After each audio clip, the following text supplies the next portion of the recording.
Welcome to the Pope on Film. I am Bunny Williams, and with me is...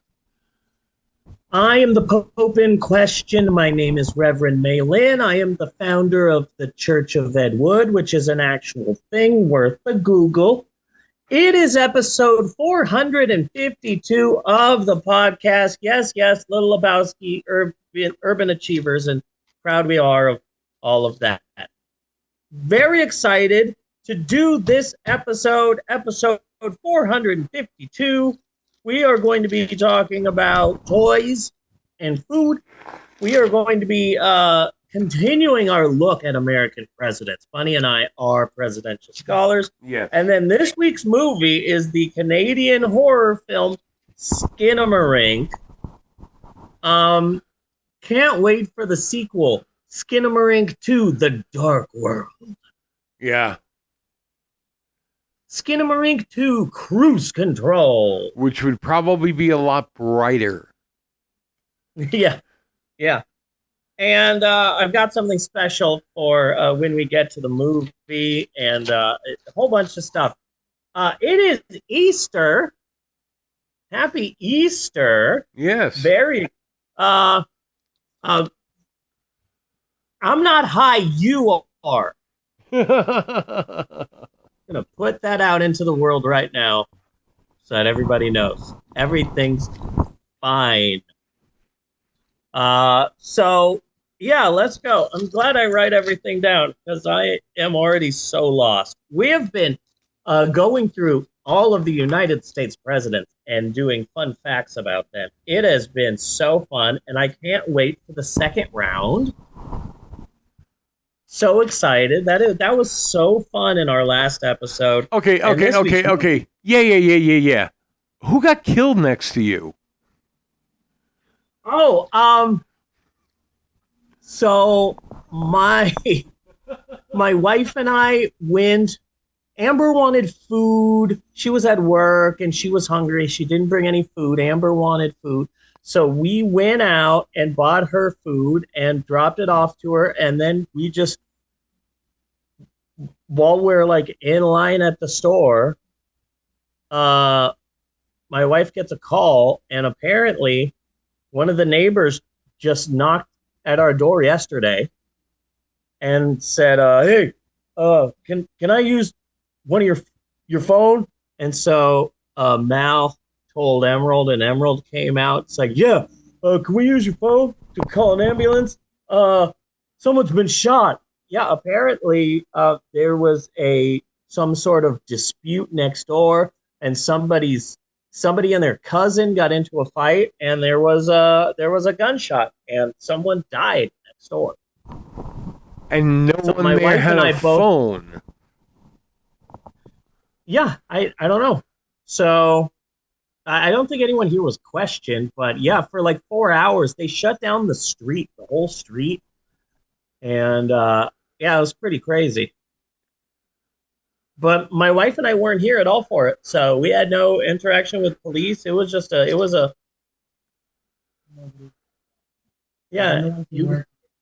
and you guys weren't questioned. So yeah, so there was a death next door. Yeah. Yeah. So now back to U.S. presidents. U.S. presidents. Hooray. So very excited about this episode of the podcast. Let's do this. Bunny! Yes. I am going to talk about politics for a little bit. Right here at the top of the podcast. If that's okay with you, of course, Bunny. Sure, whatever. Okay. Now, here's the thing, okay? It's going to seem as if I am, in fact, not talking about politics. Buddy, Bunford, Los Angeles, California. You'll be sitting on the couch, puff, passing with yourself, and you'll think, hey, wait a minute. She's not talking about politics. J'accuse. But just my unique way of storytelling is very much all the way around the world, but it's the journey, not the destination. Okay, Bunny? Okay. Okay. Here's a fun fact. As of 2018, the U.S. Customs and Border people have seized over 160,000 Kinder eggs Okay. from travelers and international mail since 2018. So Kinder eggs were these hollow chocolate eggs. Hello. And inside of the eggs, there were a plastic egg that would have a little toy inside of them. I remember having these as a very young child because they were available in America in the 70s and 80s before America. They still literally they still are. They're just different now. But yeah, They're just now not you quite the open same them in up. America. Now you have to open them up, and there are two. There's the Kinder Candy here, and then over here is the toy.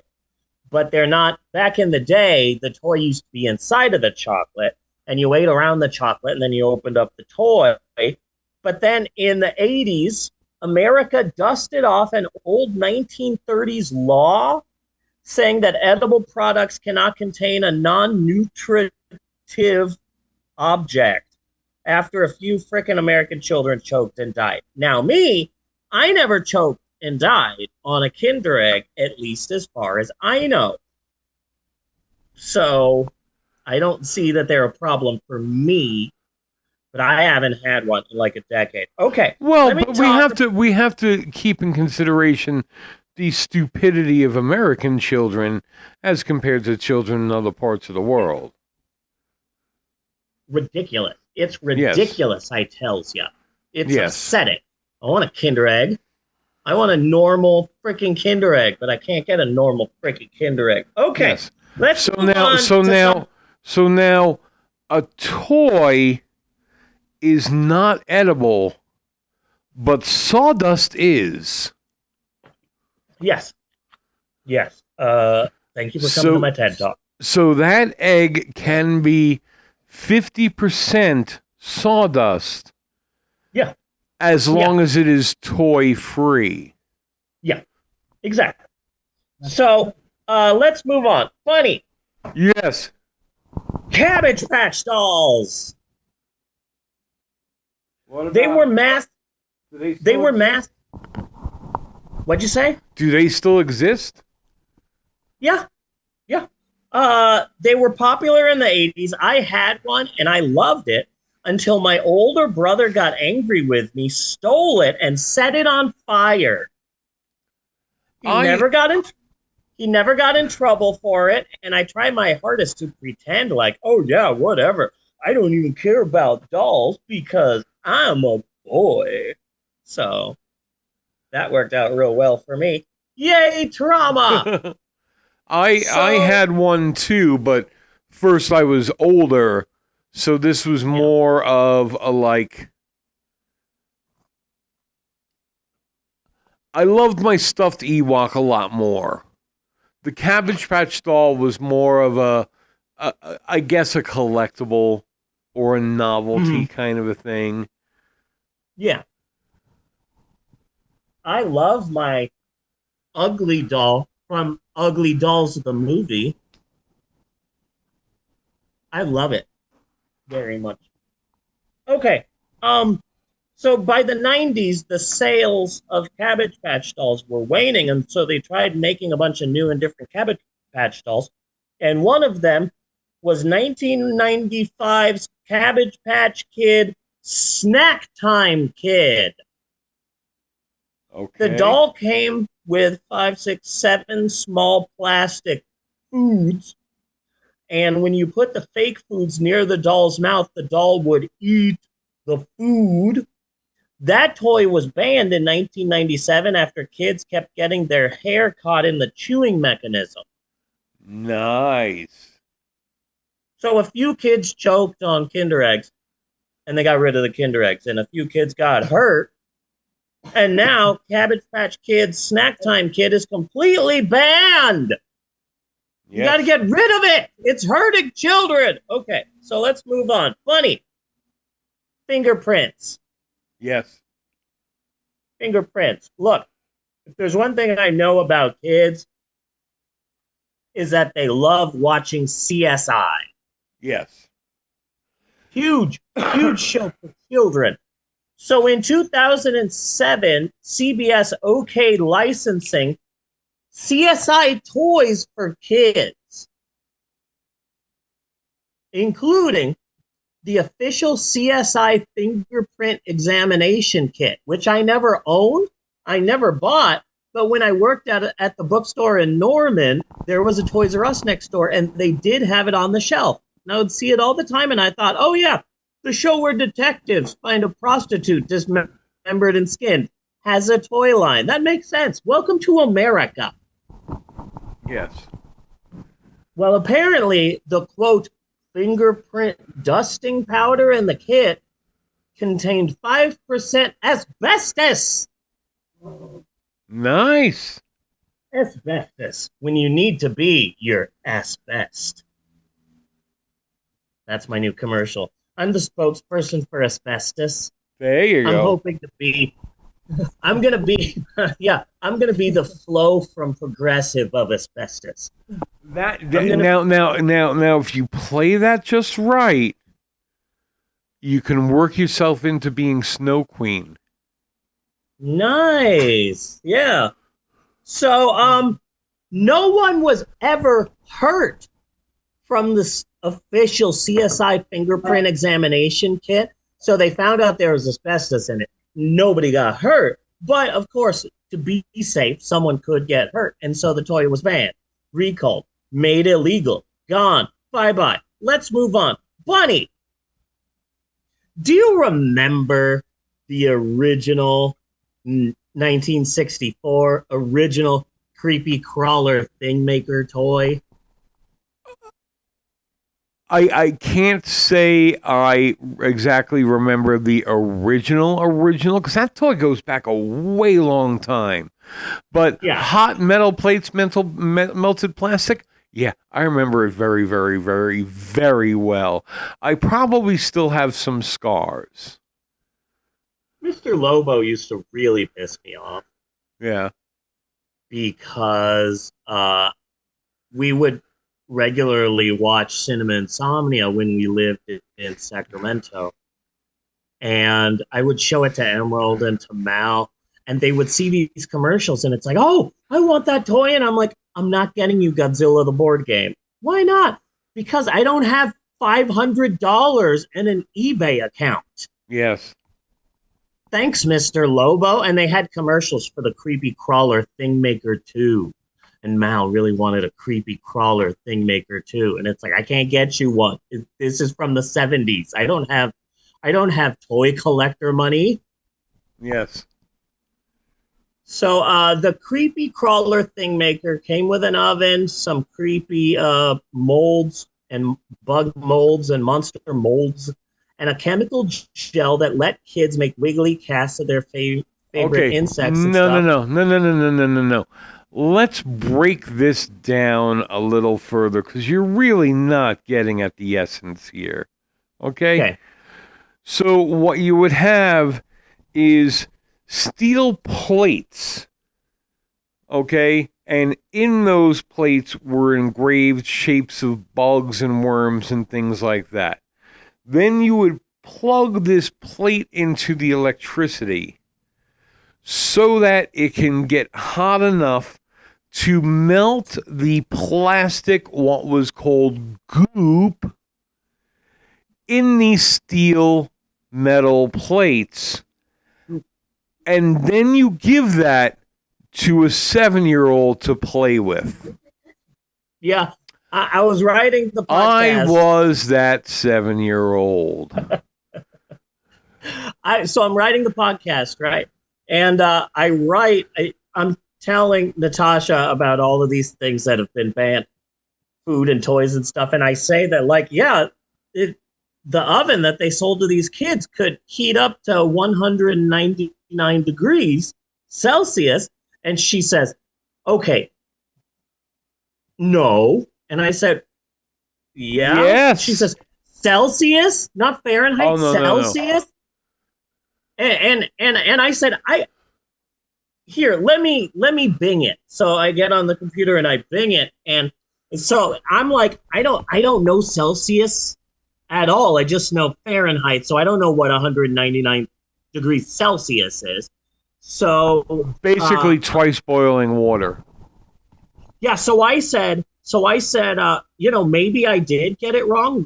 Maybe I wrote Celsius instead of Fahrenheit. No, I was right. It would heat up to 199 degrees Celsius. Oh, That's my like 300 or God. 400 degrees Fahrenheit. It's surprising that any kid from 1964 still has fingers. That's almost as hot as a McDonald's cup of coffee. Yeah.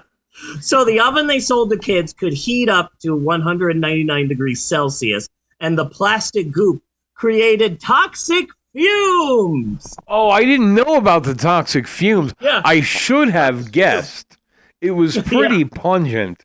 And again, it was melting plastic. Yeah. And the plastic that could create toxic fumes. So boom, it got banned, outlawed, made illegal, back to the drawing board. Mattel would later release Creepy Crawler Thing Maker 2 in the 70s, and that one heated up less, and the plastic goop was no longer toxic. So the Creepy Crawler Thing Maker 2 was safer.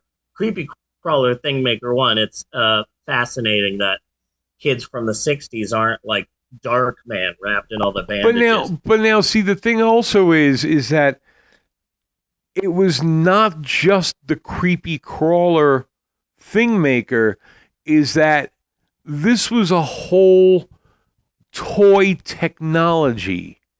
There were all different things that you could do with hot metal plates and melted plastic. Yeah. So, like, one in particular, I forget what the fuck it was called, but it had like a mechanism so that like it would walk, and it was just like a mechanism with like feet, and then from there you can do something like the thing maker with melted plastic and make like different heads and different bodies of monsters to put on this walking thing. Just as another example. But it was the same thing. It was hot metal electric plates and melted plastic. Buddy, do you see how good I look right now? Holy crap. I look so good. Woo! Okay, so they released the Creepy Crawler Thing Maker 2 in the 70s. And while we're on the subject, in 1979, Kenner Toys announced that they were starting work on a Boba Fett action figure. Yes. Boba Fett, you know from the legendary film, the Star Wars Holiday Special. Yes. And so this Boba Fett action figure would have a jetpack, and then it would have a toy rocket on the jetpack, and you would press the little thing, and the toy rocket would shoot out. Achoo! And so they started making some prototypes of the Boba Fett, and apparently Kenner deemed the toy a choking hazard, and so they only made a few prototypes that now sell for hundreds of thousands of dollars. They didn't even release the Boba Fett action figure with the rocket that shot out. No. I want a kick-ass Boba Fett action figure with a little rocket on its back, and then you press the thing, and then it goes pachoo. I want a Boba Fett that goes pachoo. Everyone deserves a little Boba Fett that goes pachoo. Oh, Yes. Oh, are we banning our shit, not guns? Yeah, Yeah, all the stuff. that's the like. the surprise twist at the end. I'm still going through all the things. I haven't gotten to spoilers! You Cut it. spoiled the end of the. I didn't know where you were. You spoiled the end of my monologue. I'm allowed to. I guess. Yeah, you did give me the idea, so that's okay. Yeah, okay, because we just totally did not know where this was going at all. Absolutely right. Yeah. You think you're the first idiot? Stop it. And finally, Bunny, I grew up going to a very strict private Catholic school. And not all of my classmates, but most of my classmates, a number of my classmates, they had money.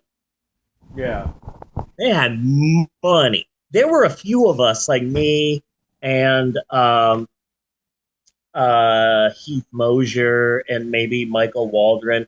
Our parents were struggling to get by and hardly had any money. But then there were other people who had money. I'd stay over at like Aaron Diaz's house, and we'd be having a sleepover on like the third floor of his house, and it's like, I just have the one floor. That was always weird, going to a house of a kid who had stairs. Yes. Stairs. And then it's like the 80s, and so like every fourth house had a conversation pit in the living room. Like, oh, here you go, and now take the stairs down to the living room pod. Yeah. Right, and we wouldn't have stairs, and then we would get a slinky, and it'd be like, what do we do with this? Oh, yeah, what are we supposed to do with this? Yeah.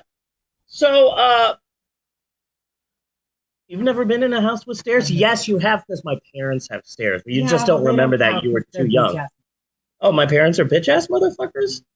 Oh, yeah. Okay. Yeah. I'm not arguing with that, but like I'd go to Matt Fenden's house and he'd have a big grand piano in his living room. Yeah.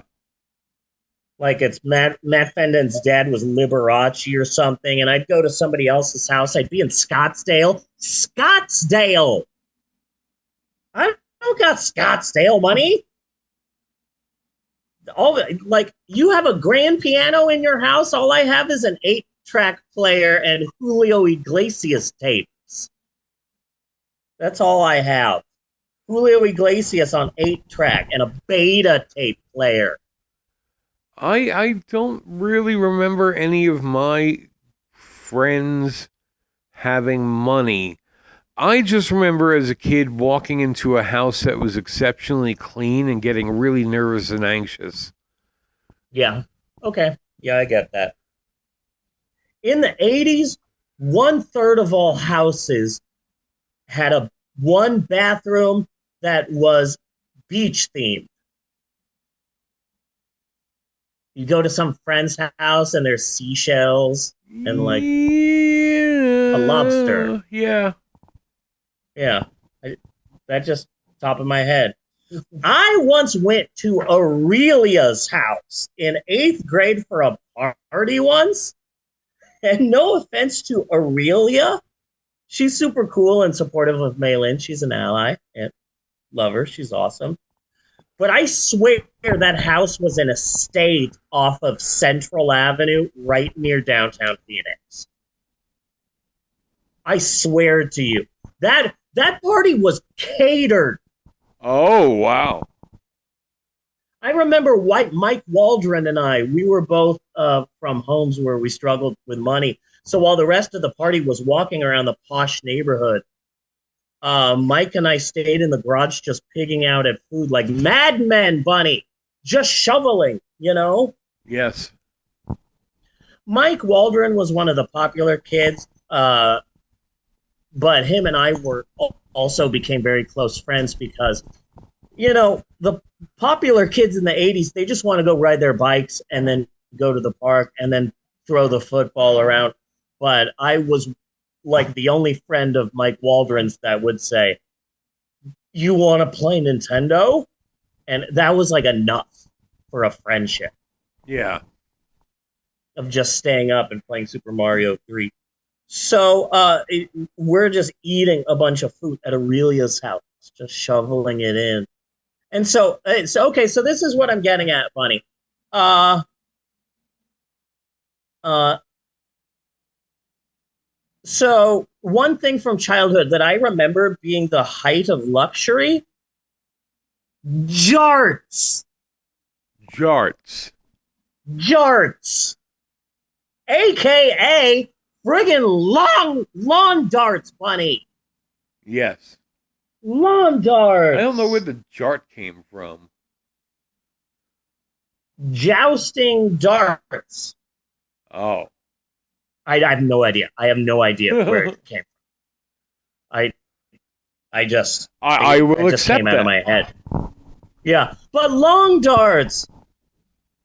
They like you're at like a friend's house and it's like, oh, you want to go play lawn darts in the backyard? And it's like, y'all can afford lawn darts? Okay, you guys have got money.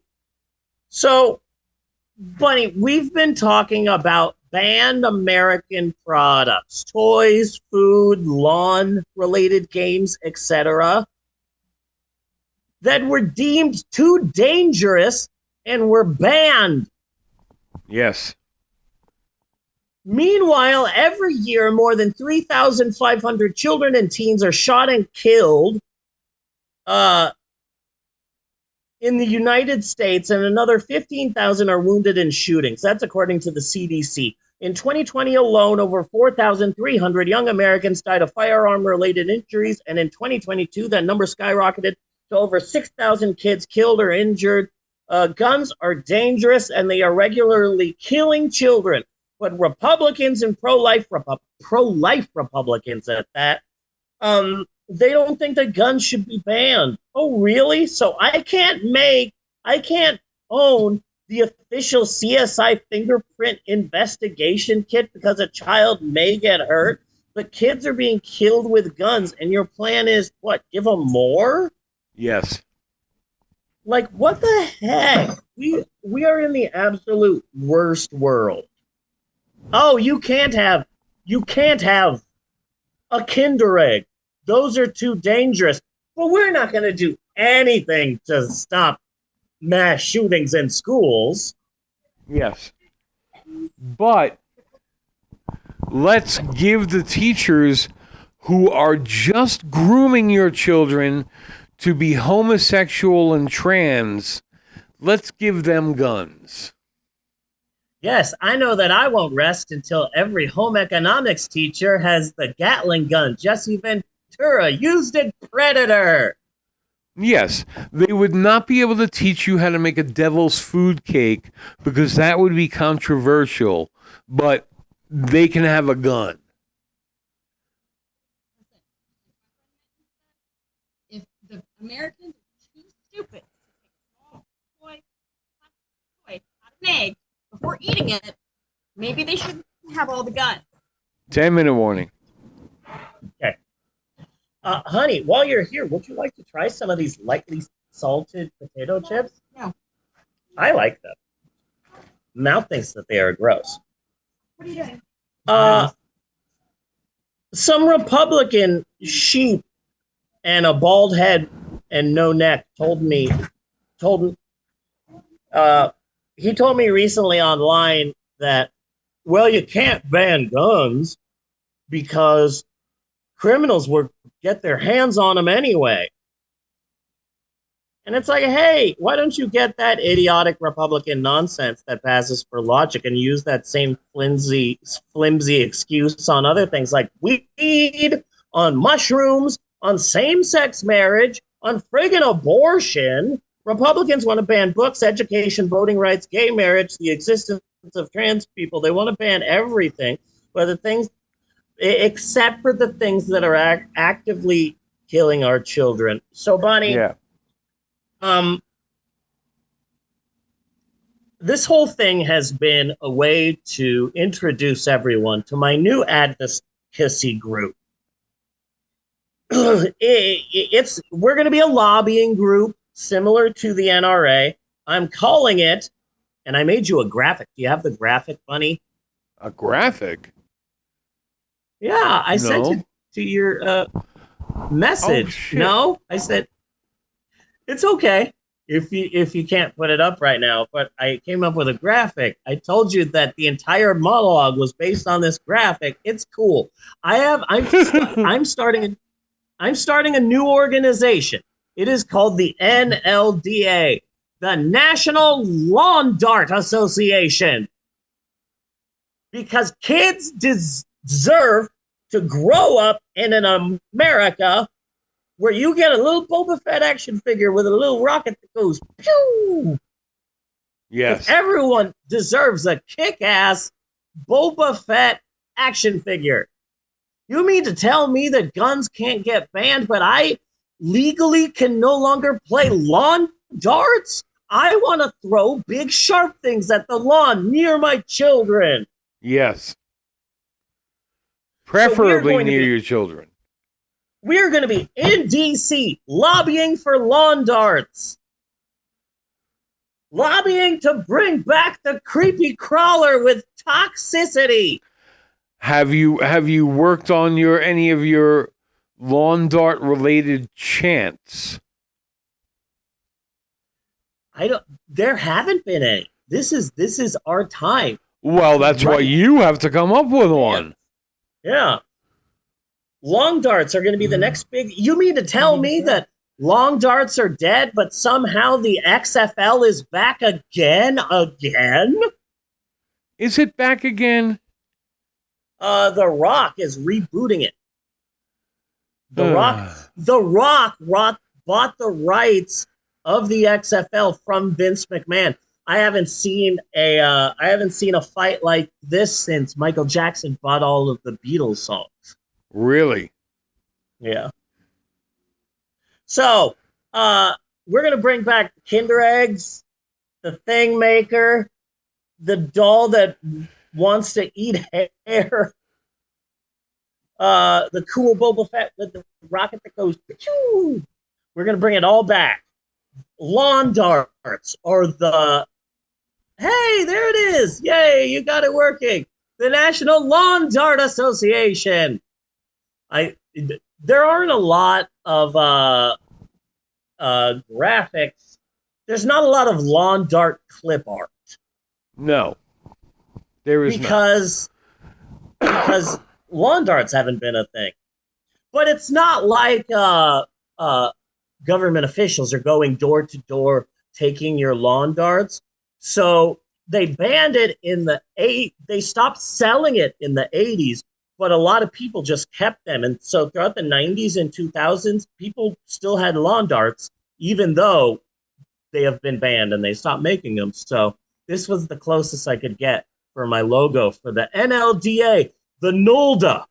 And it's just like gives you that like slightly criminal feel, because you have lawn darts. You have lawn darts in the garage, and they're illegal, and you're just like, ha, fucking anarchy, motherfucker. That's exactly why I have a little bag of black heart heroin. Fuck you, I won't do what you tell me. And then you throw a lawn dart. Yeah. Ooh, 40 points. So everybody, I'm excited to get that advocacy group donation money. Oh, that's where it's at. Yeah. Yeah. So, hey, if you want to fight for America's freedoms, all you patriots out there, send me money that will help me in my fight to get lawn darts back. That's the plan. If you're not going to ban guns, I should be able to throw darts at my kids. Yes. Simple as that. So be sure and donate now to the National Lawn Dart Association. They'll live, most likely. Huh? I said they'll live, most likely. Yeah. Because everyone deserves a Boba Fett action figure with a kick-ass rocket launcher on its jetpack that goes pachoo. And that's our slogan. You got to add the pachoo. So that's it for the monologue this week. We are going to be taking a short break because I've been losing my voice. Have you noticed, Bunny? Yes. Okay. I like to think that I've what's the name of that one New York actress from the slums of Beverly Hills and Natasha Lyonne? Like to think I've got a Natasha Lyonne thing going on with my voice. So we're gonna take a short break because we do this on Zoom, and there's a 40-minute time limit. So we are going to take a short break, and when we come back, we are going to continue our discussion of American history with American presidents. So we will be right back with more of the Pope on Film after this. Do do do do do do do do do do. Certified frustration-free packaging. Not frustrating. That's good. I guess I just pull here and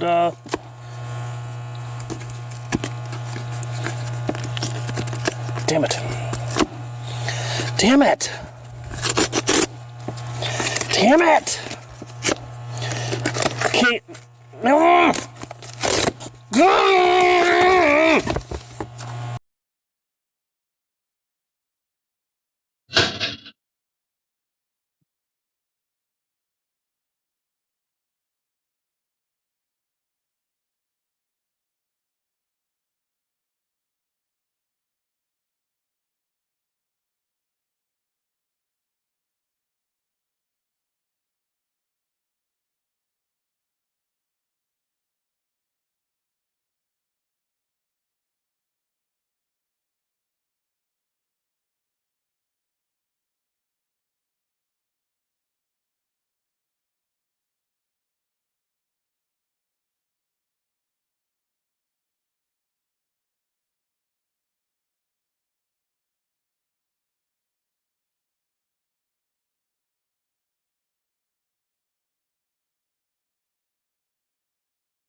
And we're back with more of the Pope on Film.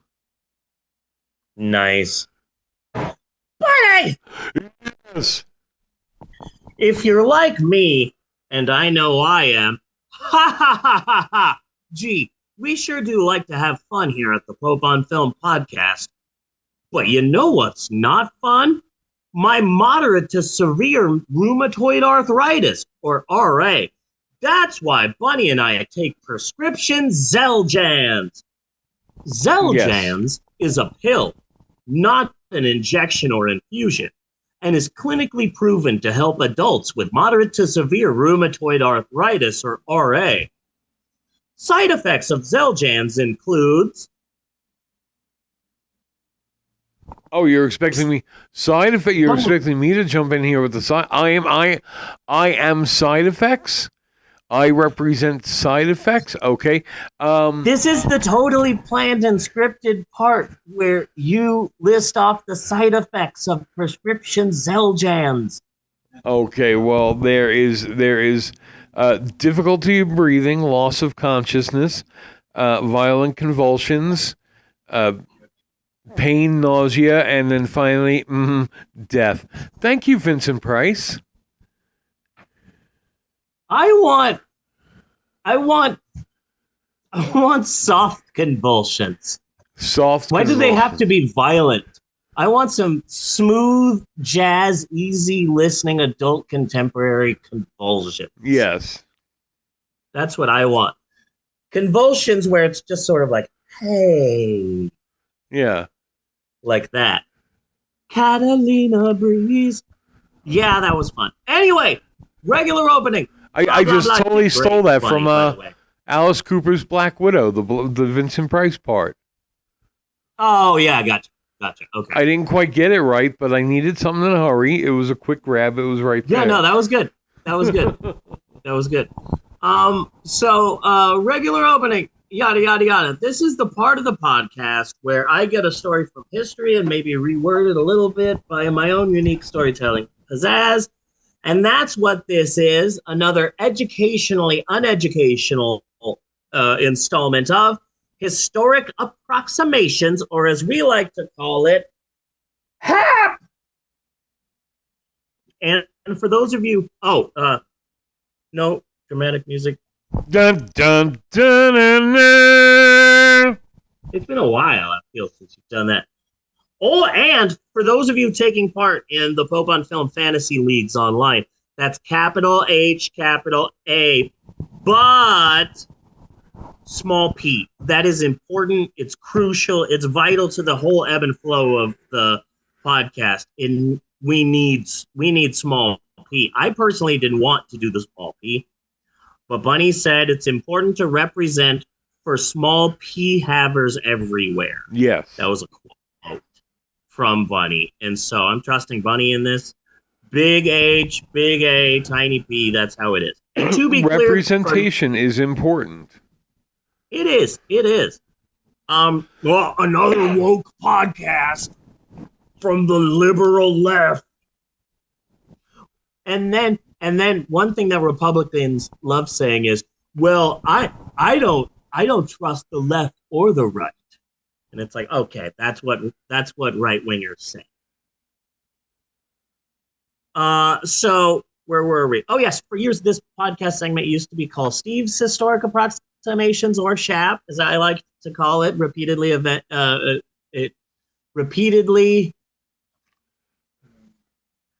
annoyingly, whether anyone wanted me to or not. But a dead name is a dead name is dead for a reason, and so we're moving on. So today is a very special HAP. It is part 2. Last episode 251, we went president by president using our superior knowledge of presidential history, and told people some little known facts about all of our United States presidents. Well, we wanted it to be all, but we got to number 21, Chester, comma, Arthur. Yeah. And Arthur. Arthur, it does as he pleases, becomes the 21st president. He was our most Sergeant Peppery looking president. Yes, he Chester, was. Arthur. So this is part 2. We are going to continue on our discussion of American presidents, which may be hard, but I have to. I think it'll be difficult to do 22 to 46 in one day. But I have faith in us. Bunny, are you ready? Let's find out. Yeah, ready? Okay. Here we go. Yes. We're starting now with number 22, Grover Cleveland. Do you got Grover Cleveland there? Grover Cleveland. Yeah, I hope so. Okay. I hope that's Grover Cleveland. That's all I'm saying. Okay. I have an idea for a high concept kids parody book. I need you to hear me out on this, Bunny. I call it The Commander-in-Chief at the end of this book, starring lovable, furry old Grover Cleveland. Yes. I think it's a great idea. I think it's And Grover Cleveland is scared of Commander-in-Chiefs. And so he's trying to get you to stop reading the book. And then here's my favorite part. In the middle of the book, to try and get you to stop reading, he filibusters the book. Uh-huh. And you just turn the page, and then in those 2 pages, it's nothing but words. And then you turn the page again, and it's nothing but words that you have to read because he's trying to filibuster the book. Yeah. I think it's idea. a cute idea. the commander-in-chief at the end of this book, starring lovable furry old Grover Cleveland. But let's take it to prototype. You know, prototype, maybe if I see it, you know, maybe if I see it, I can feel it. Hey, what percentage of American presidents do you think had a cauliflower ear, like they were a 1960s, 70s wrestler? Because that's definitely what Grover Cleveland has going on the side of his face. He's got one of them cloverleaf ears, like he's Bez. I would say like about 70% of presidents got the cauliflower ear. I would think a lot because they used to wrestle bars back there. Oh, yeah, that's a good point. Okay, now let's move on to number 23. This is Benjamin Harrison. Benjamin Harrison, or as you may also know him, Frasier's dad. All the prostitutes just called him Benny. Benny Harrison. That was the original lyrics. Benjamin! Benjamin! Benjamin Harrison! Originally, all of Elton John's songs were going to be about presidents. Hold me closer, Grover Cleveland. So Benjamin Harrison, Frasier's dad from Frasier, Eddie, that was the name of the dog. Eddie the dog. That was the name of Frasier's dog. Okay, I'm just happy that I remember that. But doesn't he look like him? I think he looks just like him. He looks like him a lot, yeah. Yeah. He looks like, the great thing about Benjamin Harrison is that he weeble wobbles, but he won't fall down. That's always good in the president. That's something you look for in the president. But so I grew now, up with Gerald Ford, so that might have something to do with it. Yeah. So let's move on to number 24, Grover What? Surely there must be some mistake. But no! Number 24, the return of lovable furry old Grover Cleveland. So, okay, our 22nd president and our 24th president were both Grover Cleveland. He is the first and to date only president to have 2 non-consecutive terms. And now Trump thinks he's going to be the second? I'm sorry. Trump is no Grover Cleveland. No. And that kind of makes me feel happy because sometimes I'm like, oh, goodness. People still like Trump. There's still a good chance he might win, but it's like, oh, there's only one other person there's only one president who has ever had 2 non-consecutive terms. That's my boy Grover Cleveland, the Muppet. I don't think Trump can do it. Trump can't Grover Cleveland himself. No. Damn, They took a lot of time getting that mustache just right, though, didn't they? Look at that fucking thing. That is a fucking work of art right there. That mustache, impressive. Look at it. It's got a perfect curl on it. There is nice separation between, you could surf that fucking mustache. He looks like Brian Doyle Murray. He really does. He's Grover Cleveland Murray. There's so many Murrays. It's ridiculous. So let's move on to number 25, William McKinley. So this is Billy McKinley. His grandson, Mark McKinley, was my favorite Kids in the Hall. Yeah. Look at his head. First off, he's got resting Sam the Eagle face. Yeah. Oh God, definitely. Yes, definitely.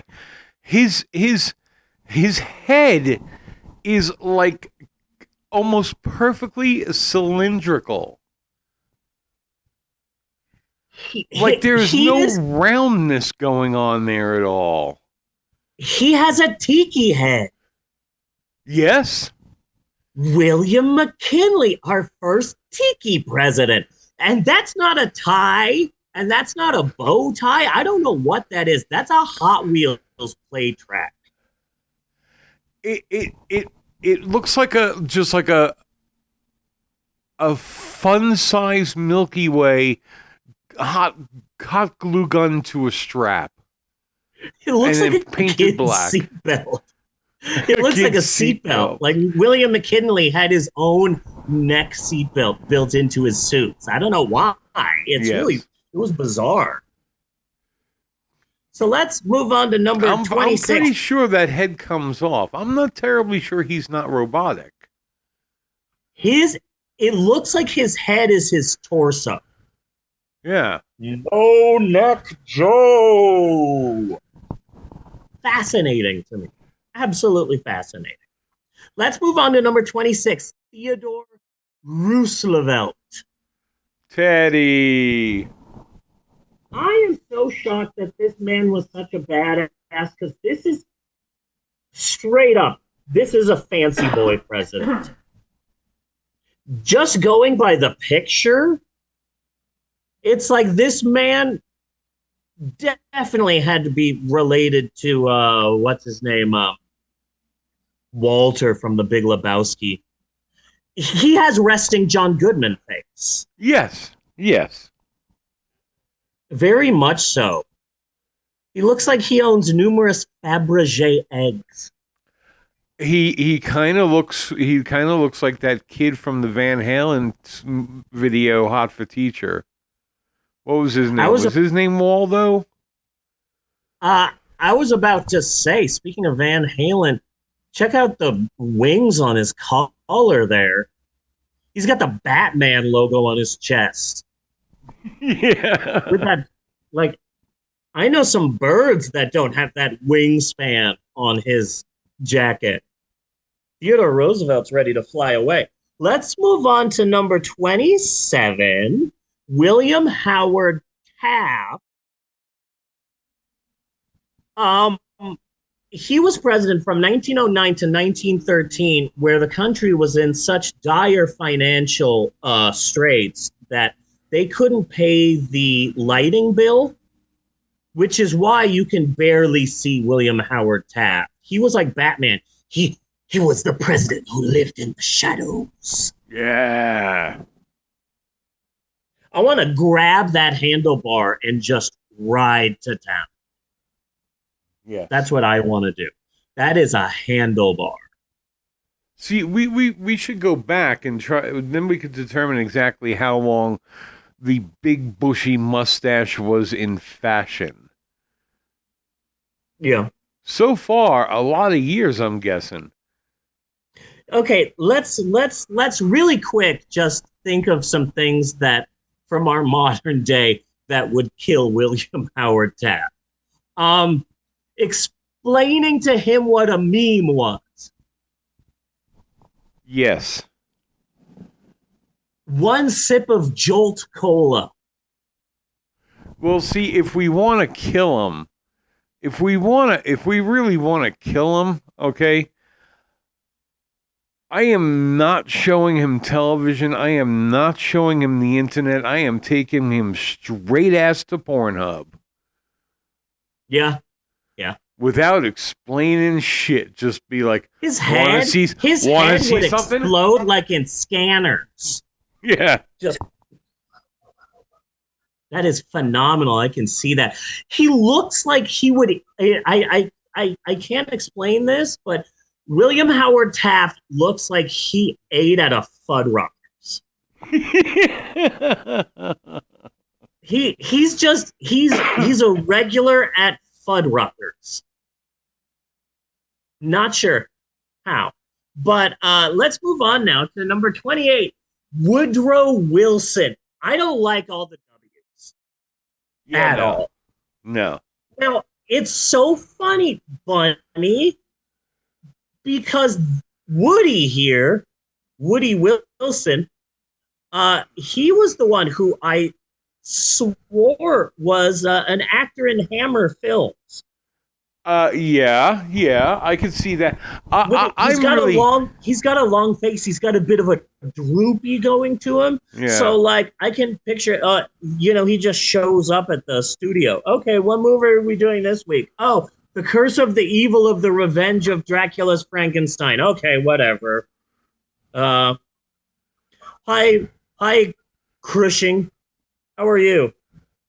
You doing good? How's your wife? for me, he's just putting off the mean head of the orphanage. You know, like he just looks like he really enjoys being cruel to orphans in particular. Is he wearing tiny little glasses?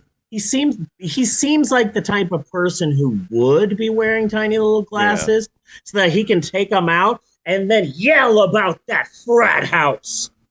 Yes. Sigma Nu! Oh, the boys of Party House. That's Woodrow Wilson. Yes. Now let's move on to number 29. Wait, who is this? Warren G. Harding. Never heard of him. No. Warren G. Harding. There's nothing to say about Warren G. Harding. It's not like anybody knows anything about his presidency or any So you things weren't he passed or scandals or you weren't like able to. I don't know off the top of my head who was his Secretary of the Interior because that would be a bizarre fact for someone to keep in his brain, Yeah. his or her brain. You weren't able to get a real picture of him. Yes, I'm just fucking with you. That's Griswold. Because that is like, I mean, if it looks like a Madame Tussauds wax figure. Really, what I was thinking is Crandor, the mentalist. He's touring with Mr. Kite. Yeah. Yeah.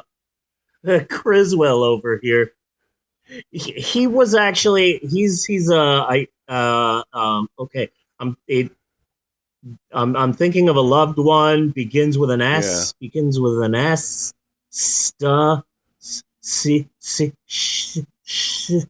Yeah, that's what I see there. Yeah. Warren G.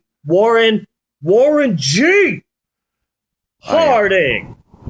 I am thinking of a number between 1 and infinity. Warren G. Harding gotta regulate. Regulators! Warren Harding was a G. So that's why they gave him that G in the middle. It's actually like an award. Yes. So that's 29. Let's move on to number 30, Calvin Coolidge. I feel like I could break him. Okay. Now I feel like I need to see him drinking water while the puppet talks. I feel like okay. I don't think I'm winning a fight against William Howard Taft. No, okay, you don't think you could take down the Tafter? I don't think I could beat Teddy Roosevelt. Oh, Teddy Roosevelt will kick both of our asses. Chester A. Arthur. I can't beat James A. Garfield, even though he eats nothing but lasagna. Ulysses S. Grant, James Buchanan looks insane, but I'm just saying it. I could beat Calvin Coolidge's ass. Yeah. Calvin Coolidge looks like, oh my God, Mal. What's the name of the kid from Bob's Burgers that's always sick? And he has Rudy. Yes, Calvin Coolidge looks like Rudy, the sick kid from Bob's Burgers. He walks around with an inhaler. That's Rudy. Oh, that's wonderful. Calvin Coolidge. You know what else? What else he looks like? Okay, because he looks like the guy he's the guy you would hire to model a X-ray specs. Yeah. He looks like He was our looks like he's first. staring through something right now, probably a female's clothing. I'm just saying, with his pointy ears and his massive forehead and his sharp chin and his pointy nose, he might be an orc, or at least half orc, Yeah. because the picture is black and white. His skin might be green. This And we're is just true not as seeing long as that. it was a light green, yeah. Yeah, he just looks like oh yeah, my mom was an American and my dad was an orc. And so there you go. They have pictures of him in college with like a nose ring and horns. I can absolutely see that. Let's move on to number 31, Herbert Hoover. Number 31. He definitely looks like he owns lingerie. 100%. Just look at his face. If he is looking at the camera and just thinking about the frilly things he's gonna wear when he gets home. Yeah. Period. Yeah. But of Period. course, End of sentence. also remember to tune into his radio show Monday through Friday, 8 p.m. I can hear his sermon. Yeah. Just looking at this picture, I can hear his entire sermon. And And it would be anti-female clothes. Because it's so hot. I'm going to fan myself with my church program because I do declare it is hot here while the Reverend Hoover comes out to talk about Jesus. Again, how many of our presidents are Walter from The Big Lebowski? We have a lot of Lebowskian presidents. Yes. Yes. Because he looks like he could be Jeffrey Lebowski, the millionaire. So now, are we seeing the modern tie for the first time here? Maybe. Yeah, it might be nothing but ties from here on out. So let's move on to number 32, Franklin D. Roosevelt. They made a movie. Look at that picture. Look at that face. Look at that face. They actually made a movie about the life of Franklin D. Roosevelt. It came out in 1977, and it was called The Incredible Melting Man. Yes. Look at that face. But I do admire how he used to get out there and like wrestle bears and fight the Spanish and English war, the Spanish whatever war, and like build the canal and all that while being paralyzed, good on him. Good on him. Yeah. Franklin D. Roosevelt. Yeah. His that skin. He was our first turquoise president. So that's good. I like that. Let's move on to number 33, Harry S. Truman. He's got a secret, but he's not going to tell you. That's No. Harry Struman. Yeah. Yeah, Harry Struman. He looks like a narc. I went totally he looks like he owns the deli. Yeah, okay. He's like, You want the pastrami? The pastrami's really fresh today. The pastrami's really good. I recommend the pastrami. You might want a little sauerkraut on the side with the pastrami. Got some really nice half sour pickles for you. See, to me, he's one of those people that just wakes up at 4 a.m. on a Sunday. Just because. And by 6 o'clock, they've already walked 5 miles and had breakfast at some diner. Oh, hey, Gladys. That's Harry Struman. Yes. Let's move on to number 34, Dwight Schrute Eisenhower. He was America's first turtle president. Yes. He was a turtle, and a lot of times he would do speeches, and then he would go and sun himself on a rock. And he would say, like, America is a good country. Blah, blah, blah. That was a direct quote. Thank you, Mao, for backing me up. They just keep getting older and older, and then boom, 35, John Kennedy, code breaker.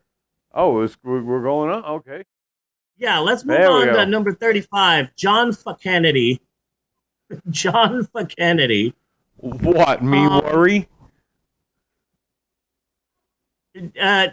Let me tell you something about John F. Kennedy. He blows my mind. When I think of JFK. Yes.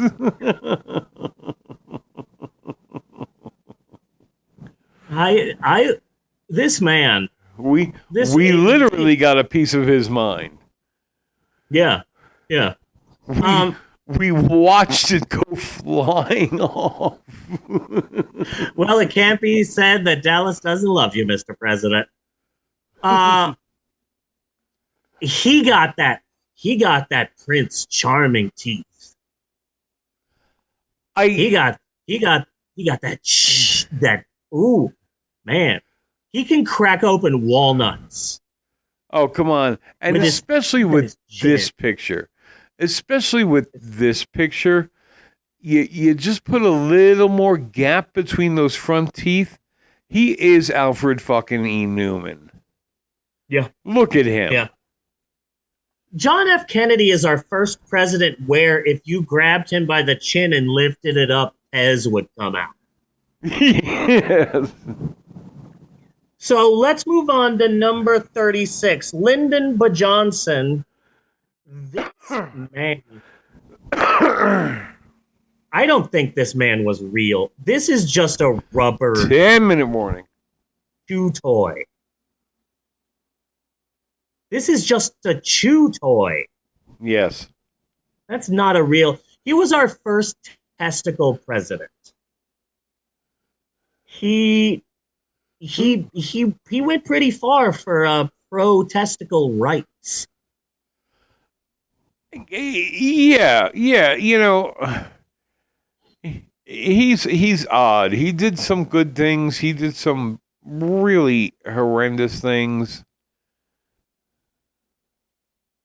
Lyndon B. Johnson was the first time in American history where people finally realized, wait, so if the president dies, this douchebag? And that's why when what's his name?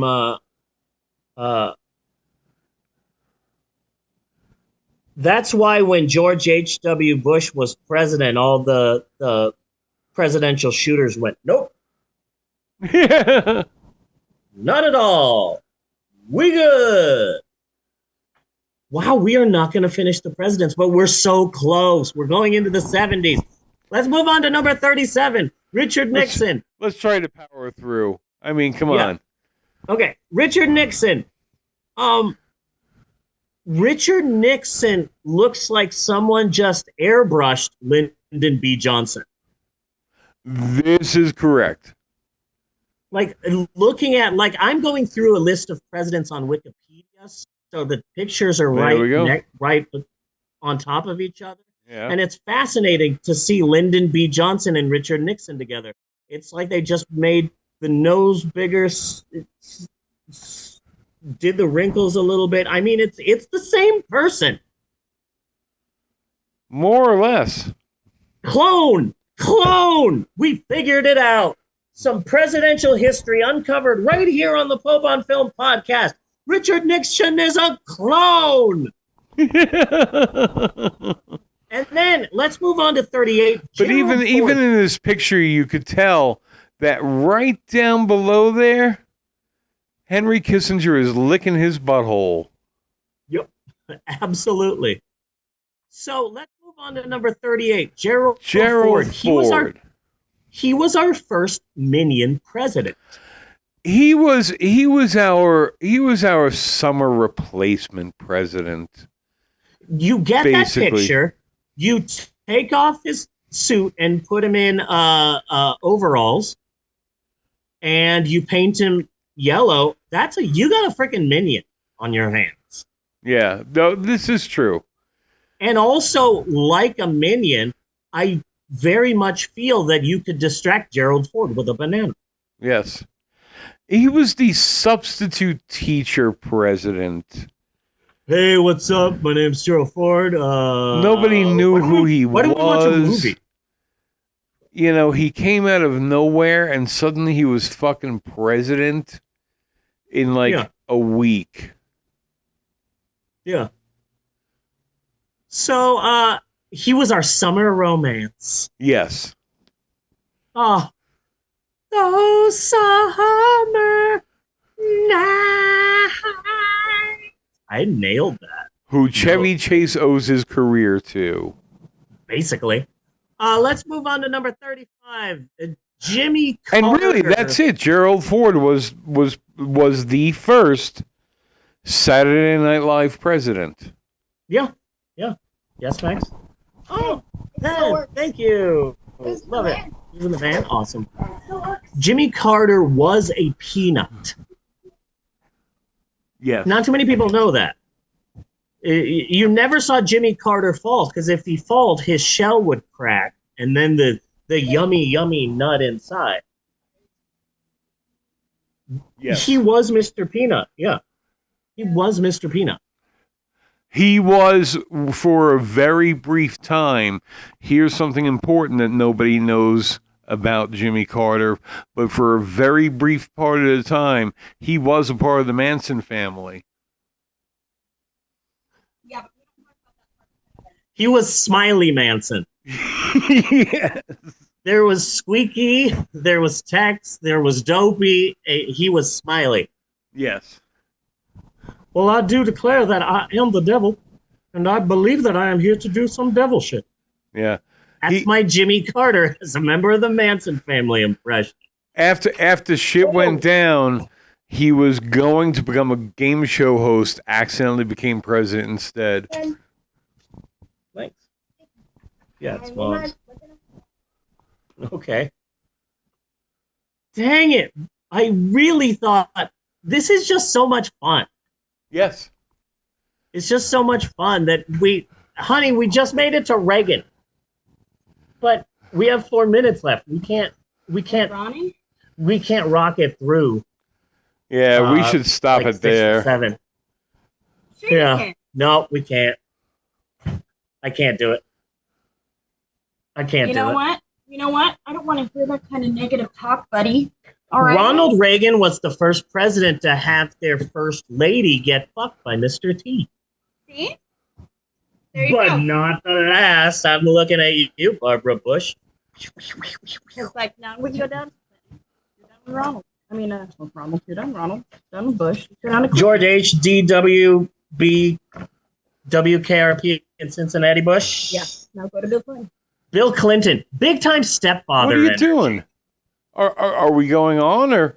We're trying to. I'm forcing Okay. it. I'm forcing it. Number 41, George H.W. Bush.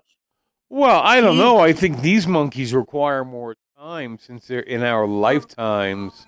Okay. They need stronger roasting. I mean, you can't just gloss That's a good past Ronald fucking Reagan.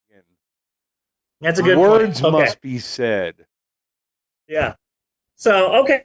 So we're going to stop at Ronald Reagan, number 40.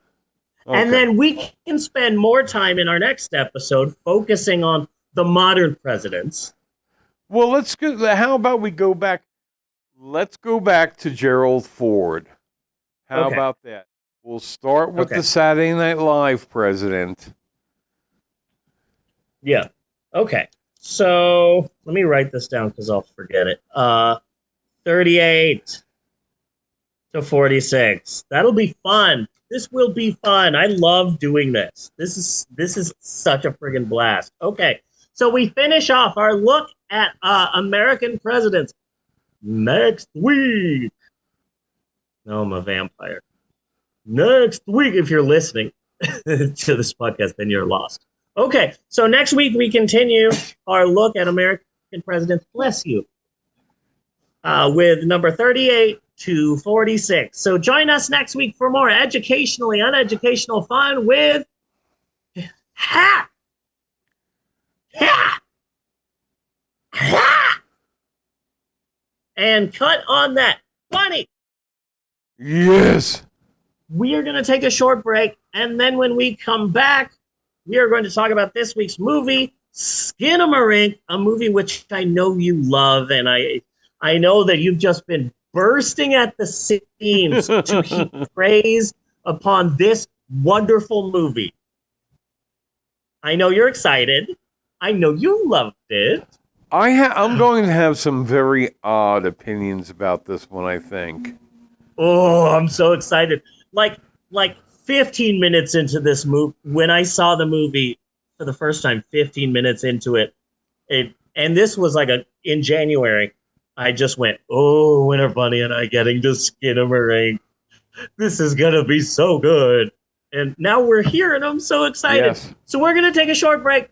And when we come back, we're going to be talking about Skinamarink, which is apparently a movie. So we will be right back with more of the Pope on Film after this. Do do do do do do do do do do. This is the outro. Do do do do do do do do. Skitty bop do wow and break.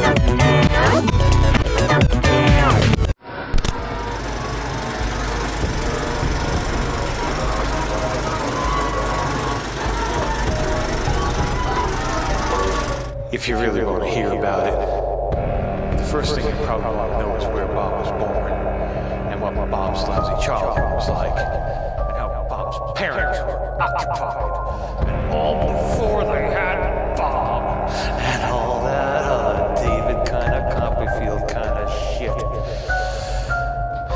But Bob doesn't feel like going into it. If you want to know the truth.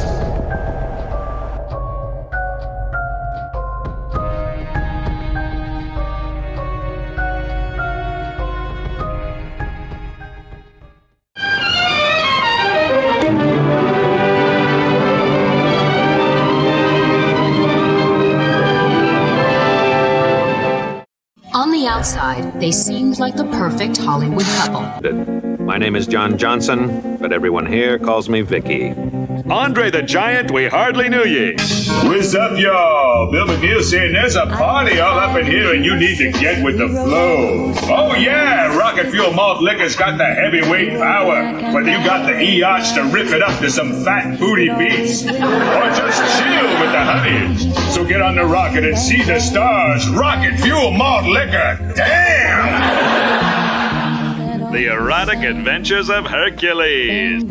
Close it up, close it up, close it up. You don't scare me. I got chunks of guys like you in my stool. Now this is something the other tour guides won't tell you. Seasons came and changed the time. The murder of Phil Hartman. Dig your own grave and say. Have you ever heard the expression, when life gives you lemons, make lemonade and then toss it in the face of the person who gave you the lemons until they give you the oranges you asked for in the first place? In this particular cell block, Machine Gun Kelly had what we call in the prison system a bitch. And one night, in a jealous rage, Kelly took a makeshift knife, or shiv, and and cut out the bitch's eyes.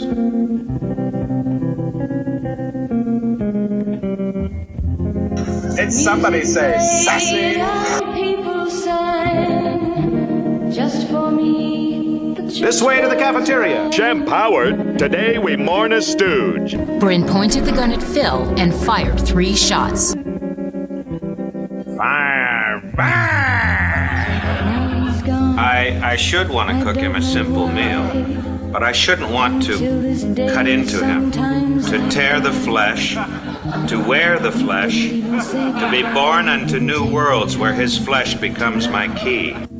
And as if this wasn't enough retribution for Kelly, the next day he and 4 other inmates took turns hissing into the bitch's ocular cavities.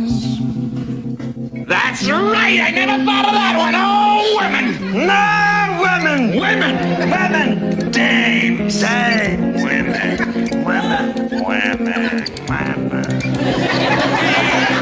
Moments later, Bryn picked up a second gun and lay down next to the body of her husband. She held the weapon to her own head and pulled the trigger.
Are you an evil supervillain in need of a nameless army?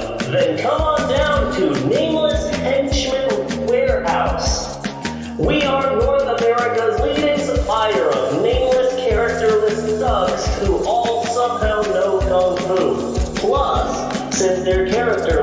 It doesn't matter when they die in battle, and that is the Nameless Henchman Warehouse guarantee. Do you need an army to storm a mystical castle? Do you need a henchman to steal pages from an ancient tome? Or do you just want to defeat those pesky Ninja Turtles once and for all? Then come on down to the Nameless Henchman Warehouse off of Route 9 in Maine next to the Chicory Dump. New Henchman Warehouse. We send bad guys to death. A picture you won't ever forget, because it touches the full spectrum of the bizarre, the forbidden, the twilight areas of a life destined to be spent in shadow and agony. The screen may never again relate to this subject matter. It will certainly never again approach this treatment. Oh, you know all about them, huh? You don't even know their names. Now get them out of here. Look, Paul, why don't you just go on to bed or something? I promised to have them out of here first thing in the morning. But I'm not taking them back on that road this time of night. Do they? I don't want to be unreasonable, but you know what happens to you when you get around women. And it must never happen again. It ain't gonna happen, Paul. I'm gonna go fix them something to eat, and I'll show them to the rooms. A child's world robbed of joy by a secret conspiracy of suspicion and fear, dwelling like a lodger in the mind, insinuating its presence into every heartbeat, holding a black light to the dreams of childhood, forcing the will into blind canyons of loneliness and despair. A stolen life, pawned to a godless oblivion.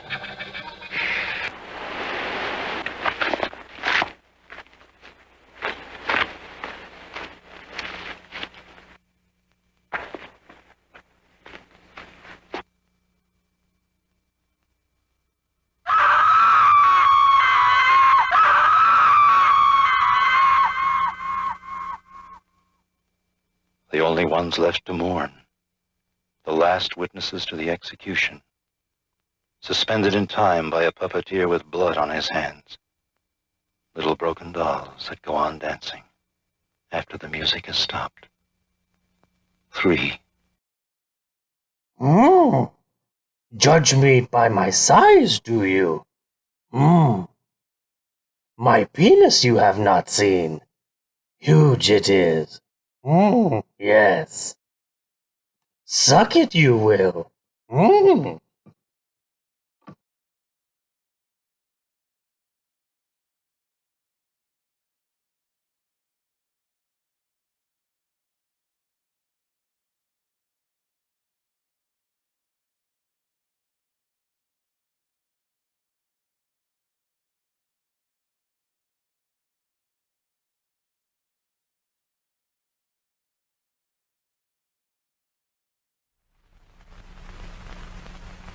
In this house.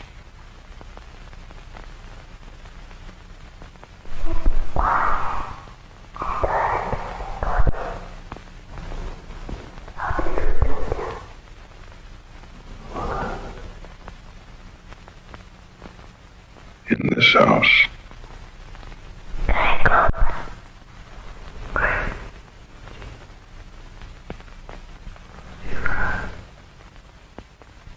In this house.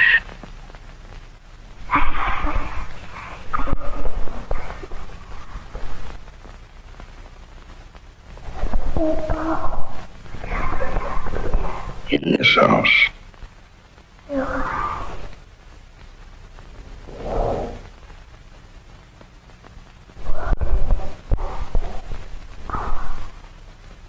In this house.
And we're back with more of the Pope on Film.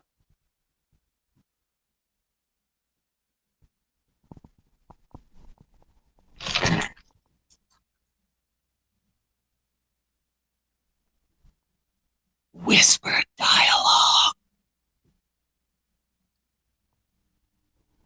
Whispered dialogue. Crackle, crackle. Mommy doesn't love you. Jump scare.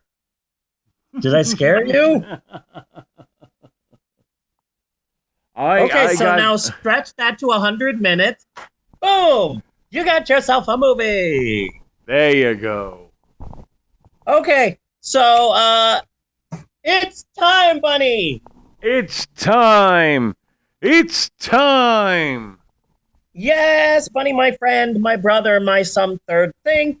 It is time once again to move once more into the breach, dear friends, because it is time for this podcast to shimmy shape our way to the third and final part of the podcast. And it is said third part wherein we finally and eventually get around to discussing our low-cost, high-fiber, same great taste, but now with twice the calories, movie of the week!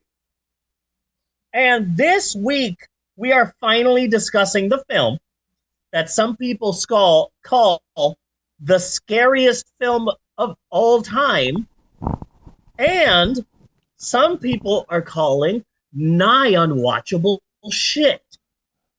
Yes, it's time to discuss the 2023 experimental supernatural horror film Skinamarink. Woo! Woo! Maxwell, high five! Give me a Skinamarink five! Skinamarink Day! That's right. Point, Skinamarink! What did you find in the van? What? Reba McEntire, Oklahoma girl. You guys are clearing out the van? Oh, I'm so glad I'm in here doing a podcast. Okay. Hold on. What did you find in a box? A DVD. Stuart Little 2, not Little Stuart 2. This is a guy named Stuart, and he's just really freaking short. So, Bunny, how much did you love it?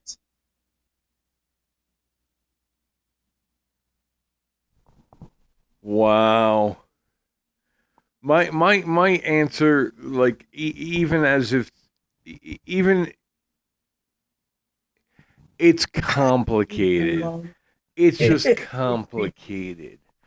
I don't see how anybody could have been scared by this at all. Okay. Did Jeannie see it? Because usually Jeannie watches these movies with you. I was interested. Yes. What did she have to say about it? It's complicated. But I also think that is a big point to bring up. Like, this is not a movie to watch alone. You need to watch it somebody with you. I watched it alone on a dark and rainy January night by myself in a theater that was empty, and I was high as balls. Yes. And I was still laughing my ass off at the movie Skinamarink. Yeah. I have a hard time being too hard on some mook who is just like us, who made a movie and got a lot of traction out of it. So right from there, good on you, mate. God bless you. Okay? Yeah. You accomplished something. We don't know what it is, but it's something. Okay? It is definitely not a horror movie. At all. It's barely a movie. I don't see how you could really call it a movie. But at the same time, given enough edibles, my brain was having a lot of fun with this movie. Because you look at nothing for so long that you think you start seeing something. And right, you're trying to impose order on just chaos and random shots. Yeah. You don't see anyone's face in the entire film. The closest I could get to any kind of meaning for this movie is that it was an experimentation of what may or may not be creepy. So, like, okay, let's get a weird angle on a doorway and it'll be brightly lit. And we won't have any sound for this. Okay, let's have another shot of another doorway, but it's darkly lit. Okay, well, that seems more creepier. Okay, so let's try the bright doorway with some creepy sounds. Okay, and then let's try the dark hallway with some upbeat Max Fleischer cartoon music. Yep. You know, I'm like, okay, so that's balancing out the creepiness of the two. Like it looks like just weird experimental shots roughly along that theme. Yeah, basically. And just sort of increased from there. Okay, now let's have a shot of Legos with a flickering light, and let's add a creepy voice to this one. Yeah. You know? So like I couldn't tell anybody that this is good or they should watch it. All I can say is in my drug-addled brain, my brain had a lot of trying to impose order on this movie. I would like to watch it. I would like to watch it a couple of more times to come up with a theory about what is actually going on in this movie. And then I want to hit the fucking internet. There's no theory to this. It's just madness. Yeah. You actually liked it a lot better than I thought you were going to. Oh man, looking at the trailer, I thought I was gonna hate it because like all of those shots, especially in the trailer, just look like pretentious art crap. Because see, let me take you through this. I thought that you might not want to talk about the movie.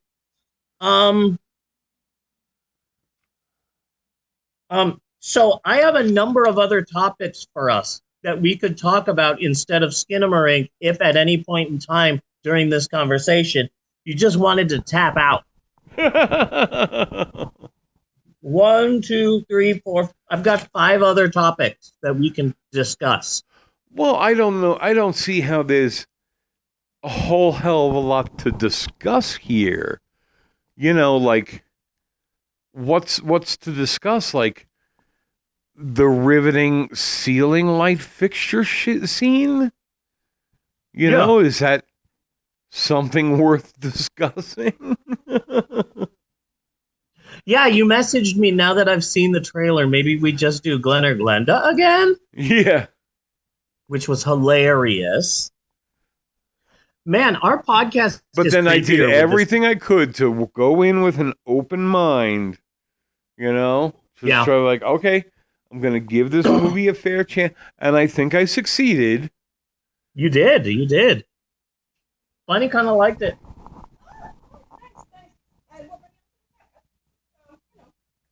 See, This I movie don't gave me think. See, I don't think that's correct though.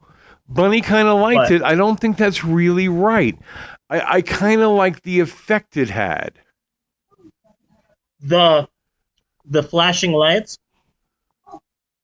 in the film. The flashing It gave- lights.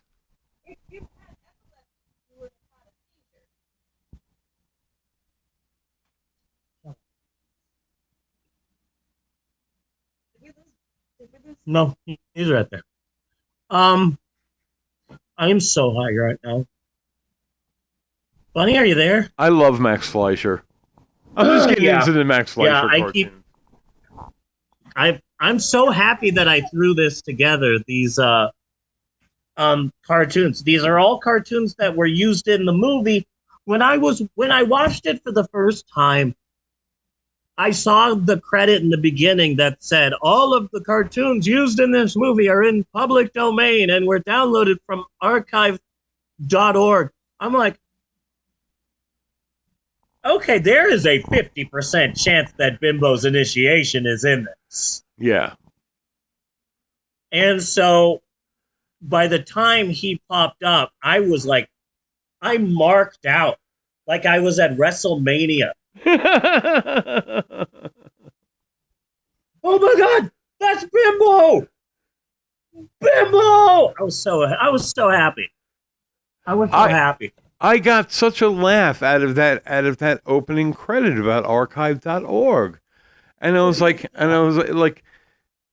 cause like that is amateurish as shit. Yeah, it is. You know? It is. Mm-hmm. And just because you get something off of archive.org does not necessarily mean that it is in the public domain. I'm sorry, Yep. that's kind of a myth. Archive.org is very kind of sloppy with what they consider in the public domain. An example, I was working on a short film and I wanted some jazz music. And I particularly wanted crappy public domain jazz music. So I went searching for something on archive.org. And what I found was some dude's podcast where, like, okay, yeah, that podcast, I guess, is in the public domain. But the Miles Davis music that he's playing in the podcast is not in the fucking public domain. I can't use that. Yeah. But that's archive.org. Yep, it is. 100%. This is a Canadian horror movie, and I think that's why this movie is in no way scary. It's like because Canadians are so polite. Yes. That the whole movie is just, hey, hi. I'd like to jump scare you, if that's okay. No? Okay, I'll just be over here by the light fixture. Because they're so polite. Were there jump scares? There's one jump scare when the phone rings, and it scared the crap out of me. There were places where I was expecting a jump scare. Oh, yeah. Yeah. Like when we were looking at that little girl or woman or doll's back while the mother was speaking. Yeah. So let's do some stats. Skinamarink is a 2023 movie. Despite what Wikipedia says, it pisses me off when they do this. Skinamarink premiered at some Canadian film festival in 2022, and then it opened in theaters this past January. So Wikipedia, the free online encyclopedia that anyone can edit, calls Skinamarink a 2022 film, and that's just wrong. Yeah. It's when the movie was released, not when the movie premiered. The movie cost 15,000 Canadian dollars. Yes. That was the budget of this movie. To which Jeannie had said, how did they spend that much? I don't know. And I think that's a damn valid point. Yeah. But it cost $15,000 to make, and it friggin' shows. I mean, the special effects are Gumby level. Yes. Very Gumby special effects.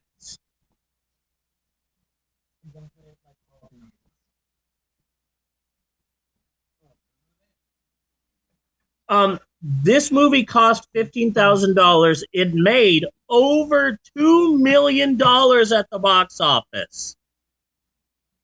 Holy shit. That is a ridiculously successful take at the box office. So whether you love this movie or you hate it, Skinamarink was a huge hit. So this is my idea for the sequels. Number 2, To Skinna, To Marink. That's the title for the second one. Okay? The third one, we just call it Skinamarink 3, but here's the thing. It stars Richard Pryor. It's actually like really funny. It's a comedy. Okay. Skinamarink 4, that's the one where Skinamarink fights Ivan Drago. Nice. Drago! Top of the mountain. Drago! I'm Skinamarink! Fighting him. So that's 4. Skinamarink 5, Ghidorah finally shows up. That's going to be really exciting with King Ghidorah in the mix. Skinamarink 6, In Space! Skinamarink 7, by then the box office will be in the shitter, so we'll have James Gunn take over. It'll be renamed The Skinamarink. It'll star Margot Robbie. And then by Skinamarink 8, they can just reboot it. Boom. Well, I would like to see Skinamarink 2 be similar to this, except I would like it all to be dramatic and creepy shots of turtles. Just all different types of turtles, but at a weird angle and strangely lit. They can include Mitch McConnell and Dwight D. Eisenhower as turtles. I will accept them as turtles. Dwight D. Eisenhower. Yes. Oh, Bunny. Today is Easter. Happy Easter, Bunny. Did you see what I did there? Easter means that it's no longer Lent. So, and I gave up cussing for Lent. So I'm happy to say here on the podcast, jizz. Oh, so Lent's over? Huh? So Lent is over? Lent is over, yeah. You are free to curse now? I gave up 2 things for Lent. I gave up cursing, which was fucking hard as fucking shit, and posting thirst traps on Instagram to rile up one of my exes. Okay. So I'm not gonna say which ex, but his or hers name rhymes with bomb. Bob Rob. Bomb. Bob Rob. I'm not dating Bob Ross over here. Bob Rob. I can't imagine making love to Bob Ross. You need to stop this right now. Okay. Yeah, Eleanor, you should leave. Ah, dang it, she didn't leave. Okay, I was gonna start riffing hard on Bob Ross doing it. So this cartoon specifically that's playing right now, the Bunny Rabbit of a magician, they did like a small bit of this on a loop over and over again, and that part creeped me out. This is a very creepy film. It's about a vibe. Yeah, this is it was in black and white, and the rabbit kept appearing in disappearing over and over again. Yeah. Yeah, I found this one to be especially creepy. But this movie, I don't even know how to explain it. Okay, so this movie was made on the cheap by a YouTuber. He's from Edmonton, Alberta, Canada, and his name is Kyle Edward Ball. This was his first feature film. He has a YouTube channel. And so for years now, people have sent him their nightmares, and he tries to recreate them on the cheap. Okay. So yeah, this movie feels like it's a crazy, mad, scary film. Not for my generation, but for young people who don't know horror movies like we do. Like I honestly think that my 21-year-old Amber would be scared shitless by Skinamarink. I just showed her the trailer and she freaked out. Really? Meanwhile, my wife is just there going, "Can he just stop saying in this house over and over again? I am so annoyed with him." But yeah, Amber was freaking out. So this is like a horror movie for the TikTok generation. You know? Yes. But maybe for someone who thinks the Chucky movies are hilarious and who doesn't have to have explained to them who Herschel Gordon Lewis is. If you've seen more than one trauma film, then Skinamarink may or may not be for you. Yeah. Yeah. Because the movie was creepy. It wasn't scary. I wasn't scared at all. Okay. It was just creepy. But it was a vibe. It would make a very good follow-up to a Crispin Glover movie. Really? Because I was going to say Begotten. Oh, God, yes, Begotten. Yeah, I got Begotten vibes off of this. And do you know how weird your movie has to be that someone can say the sentence, "I'm getting Begotten vibes"? Yeah. Weird. I don't know. Every time I think about Begotten, I've got it linked in my head with, "Dennis, there's some lovely filth down here." Nice. Hey, do you think you could explain the plot of Skinamarink? Yeah. Well, there's this guy and he runs a savings and loan. And he runs a savings and loan, and he's got this stupid ass Uncle Billy who loses $8,000. So the savings and loan is going to go out of business. He's going to wind up getting arrested. He runs off, and he's wishing he never was going to be born, so that he, because life was horrible. And then Clarence and Angel comes along and makes it like so he was never been born, and he goes around and he sees all the people that he had known previously, and they were all worse off because he was never born and none of them knew him or anything like that, and the town was broken and horrible and taken over by the rich evil guy, and then it's Morbin time. Yeah. And then he wanted to come back to life, and like everything was more gooder again. And that is my theory of the plot. That makes of sense. Skinamarink. This movie is polarizing. It is either the scariest movie that you will ever see, or it sucks ass. So, this is something I've never done before. Let's go to Letterboxd. Okay. I've got some Letterboxd reviews of Skinamarink. Letterboxd also says Skinamarink 2022. No, it's not a 2022 film. Okay. So, let me read to you a good one and then a bad one. Okay. So, Skinamarink, 5 stars, watched by Freyer. in November of 2022. Reduced me to a child, hand over my mouth, tears in my eyes, a pit in my stomach. Surreal and familiar in the same stroke, liminal horror existing at the crossroads of comfortable, mundane surroundings, and everything we can imagine might be in the darkness on the other side. It leaves you anticipating the revelation, begging to see something that might reduce the horror with its tangibility.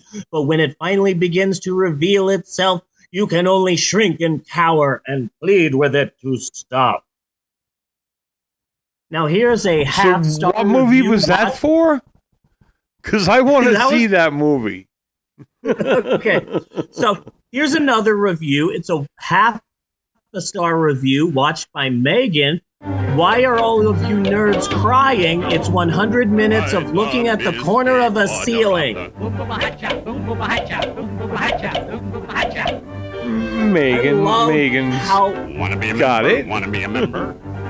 I love how utterly polarizing this movie is, that those are reviews for the same movie, you know? Yeah. That is fascinating. What Jaws did to swimming in the ocean, Skinamarink did to midnight potty trips. I got too scared and stopped watching.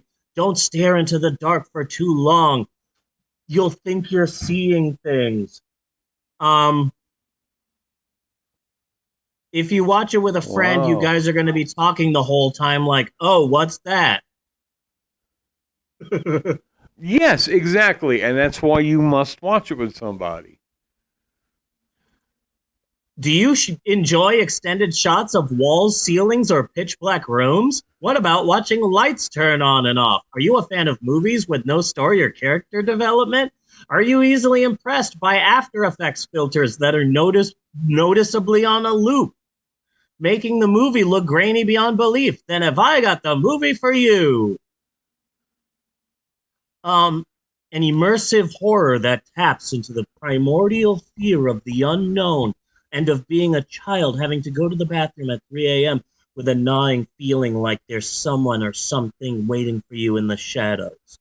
See, now that's Fuck exactly what I was afraid of walking into this fucking movie.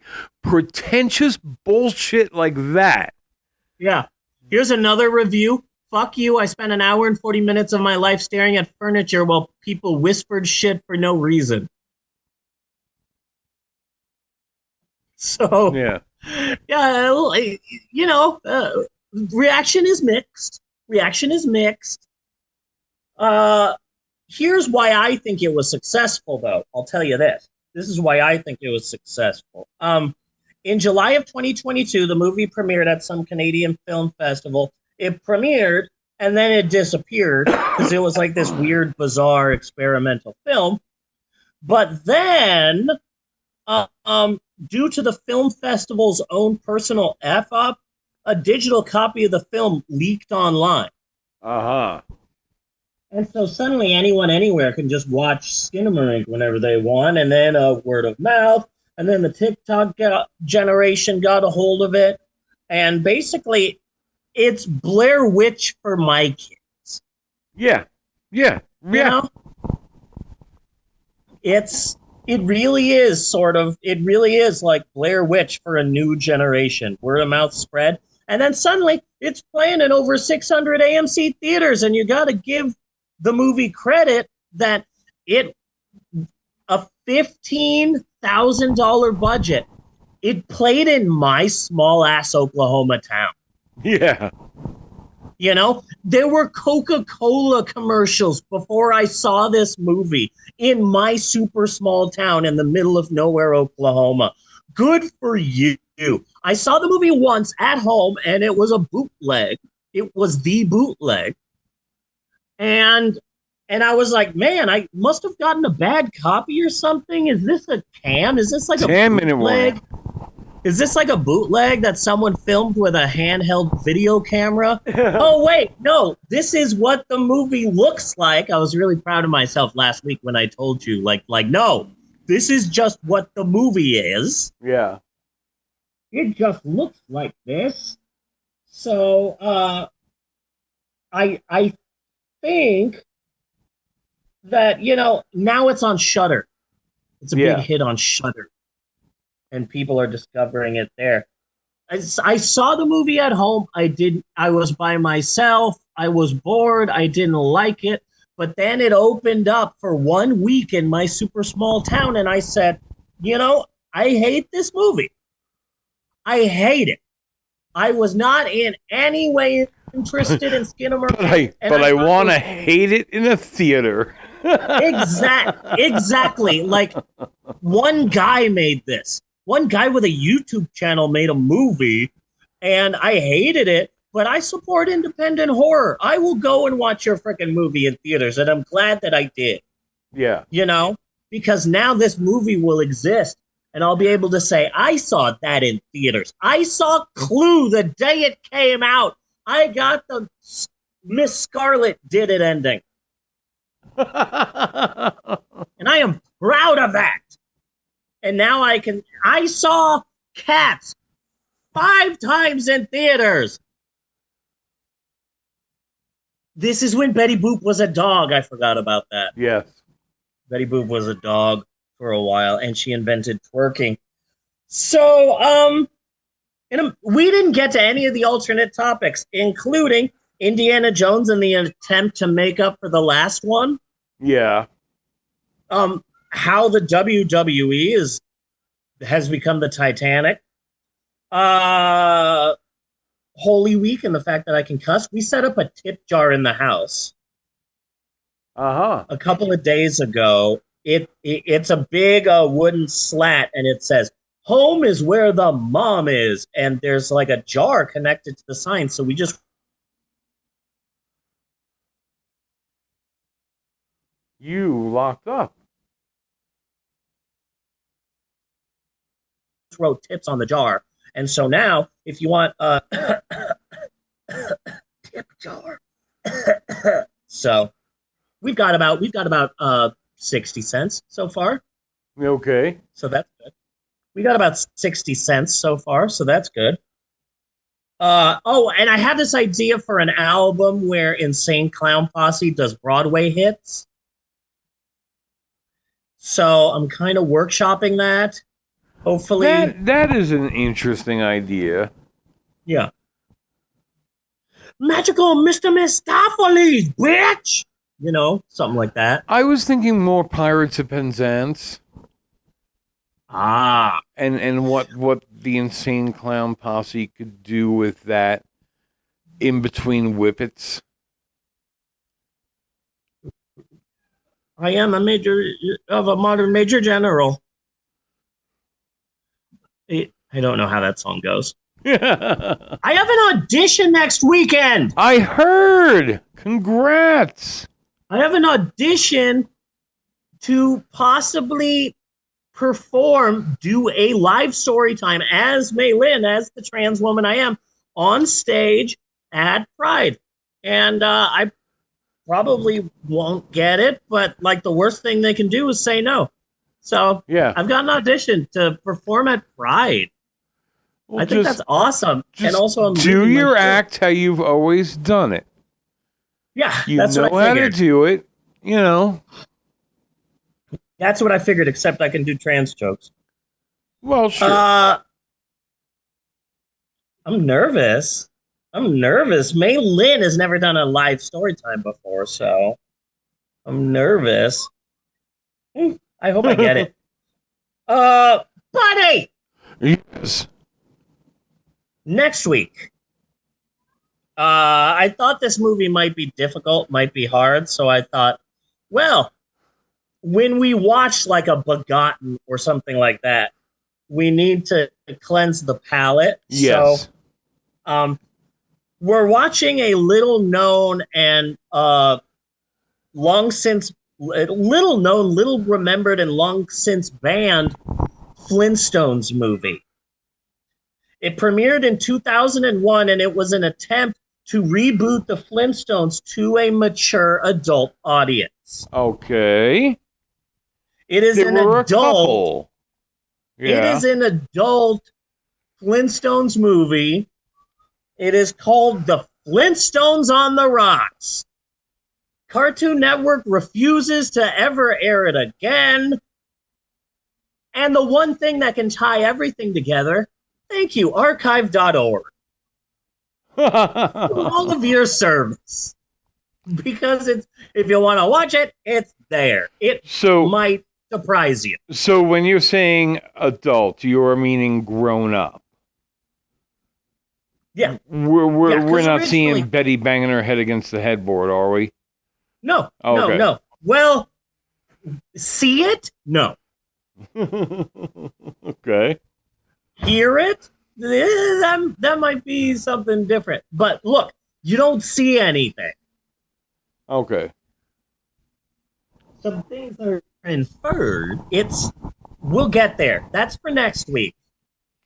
Not that it matters either way, frankly. Okay. And I want to know what I'm walking into. Yeah. It's not porn. It did play on the Cartoon Network, but for some strange reason, it came out and it was very controversial for its time. And Cartoon Network did ban it. It's not available on streaming. It's not available on any streaming service. They don't rerun it. It's not available on some website or anything other than archive.org. And yeah, it was just kind of forgotten. Gee, I wonder why people don't remember this Flintstones movie. It only came out when? That's right, the beginning of September 2001. Yeah. I'm pretty sure everybody was free around then. Yeah. Nothing on anybody's mind in particular. Nothing on anybody's mind, really, that would cause them to forget the Flintstones on the Rocks, where people do it. Okay. But that's next week. The Flintstones on the Rocks. Now that I'm looking back at this week, the highs, the lows, the ups, the downs, the lefts, the rights, Skinamarink, we finally got to it. We didn't finish the presidents. The National Lawn Dart Association. I think this has been a pretty good Easter-tacular episode of the Pope on Film. And I did such a good job that we're here at the end, and no one has any clue that I was high as balls. I passed it off. Now no one knows that I was super freaking high. This has been a damn good episode. Yeah, I agree. I think this has been a wonderful episode, and I love it. And I concur with your assessment, good sir. So until next week, I am Bunny Williams. And I am Reverend Maylin, and on behalf of Natasha and Mal, who was sitting here the whole time helping me out when I got too high, he was a really good like a Ed McMahon. Yeah. Like whatever the Mexican is that Jimmy Kimmel owns. Yes. Jimmy Kimmel owns a Mexican. On behalf of everyone, I would just like to say thanks for listening, and we will see you next week, you godless heathens.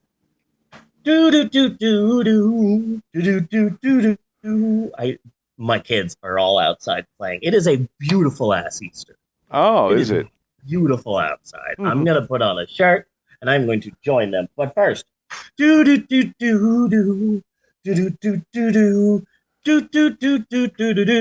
nailed the video. Yes, you did. Because it's saying at the end, I nailed it.